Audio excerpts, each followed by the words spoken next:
Almost every couple I work with has one tradition they feel quietly unsure about. One they are afraid to leave out, only because everyone expects it. Maybe it just came to your mind too. For a long time, weddings were built from the same fixed parts: the bouquet toss, the garter, the formal walk down the aisle, each one included simply because it was expected. And somewhere in all of it, the couple could disappear, managing a sequence of moments instead of living them. I am Magdalena, and here on Mallorca, I have watched couples stop asking what a wedding should include and start asking a better question. What do we actually want this day to feel like? That single question is where this episode begins. A non-traditional wedding is not a wedding without traditions. It is a wedding where every tradition earns its place. You keep what holds meaning. You set aside what feels performed, and you replace a few things with something more personal. What remains is a day that belongs to you, not to a script. The shift I see here is simple. Couples are moving toward personal meaning and toward the comfort of their guests, away from spectacle, toward presence. Part of it is the freedom of a symbolic ceremony, one shaped entirely around your story. Part of it is a smaller, considered circle of guests where every person truly matters. When luxury is measured in presence rather than performance, the questions you ask about tradition begin to change.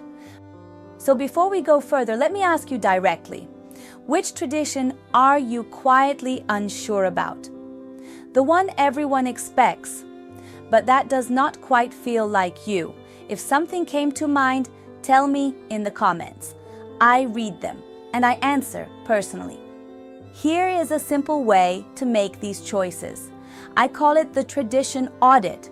Rather than keeping a custom out of habit or dropping it just to seem modern, you hold each one up to 3 quiet questions.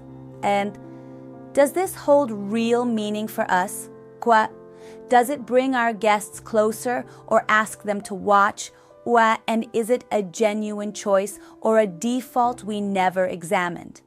When a tradition answers yes to all 3, you keep it. When it does not, you are free to reshape it or let it go. Think about the bouquet toss for a moment. It is the one part of the evening where you ask your unmarried friends to stand up in public and compete. We rarely question it, but when you do, you feel it. Some traditions stay because they ground everyone in the moment. Personal vows, words written for one specific person, hold more than any inherited formula ever could. The exchange of rings remains a simple, honest promise, understood in every language. And a first dance, when it is a private moment shared in front of the people you love rather than a staged routine, can be one of the truest parts of the day. What these share is presence. They are not performed at your guests. They are lived with them. And some you can release without a second thought. The bouquet toss, the garter, rigid roles that divide a wedding party by gender and quietly leave out the friendships that shape our real lives. Any part of the ceremony that exists only because convention expects it. Letting these go is not a loss. It is the freedom to release what no longer resonates, so the day feels like yours. In their place, couples choose touches that mean something, not passing trends, expressions of intention. A bouquet designed to be shared rather than tossed. A person of honor, chosen for their place in your life, whatever their gender. Walking in together as a partnership. An anniversary dance that invites the longest married couples in the room onto the floor and draws everyone into the moment. And for the conscious choices, an ethically sourced ring or olive trees planted after the day, my guidance is never a brand, it is what to look for. A supply chain you can trust, independent certification, clear origin. And this is where Mallorca changes things.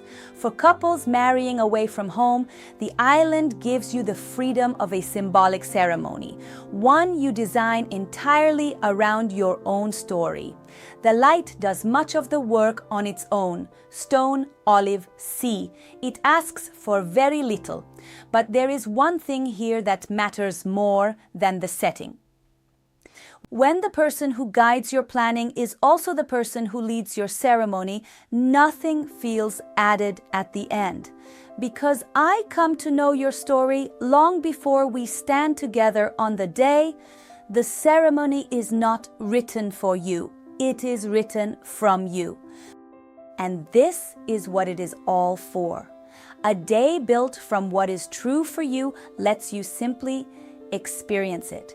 A calm mind, a real connection, a celebration that feels like your own, because every part of it was chosen with intention. Every tradition you keep and everyone you let go carried with a single clear purpose. So as you begin to plan, I will leave you with this. You do not have to keep a single tradition that does not feel like you. And you do not have to invent everything from nothing either. You simply choose with intention. In the next episode, I will show you how couples take this further. How to design a wedding that feels unmistakably like you rather than like something you saved from a Pinterest board. Until then, take care.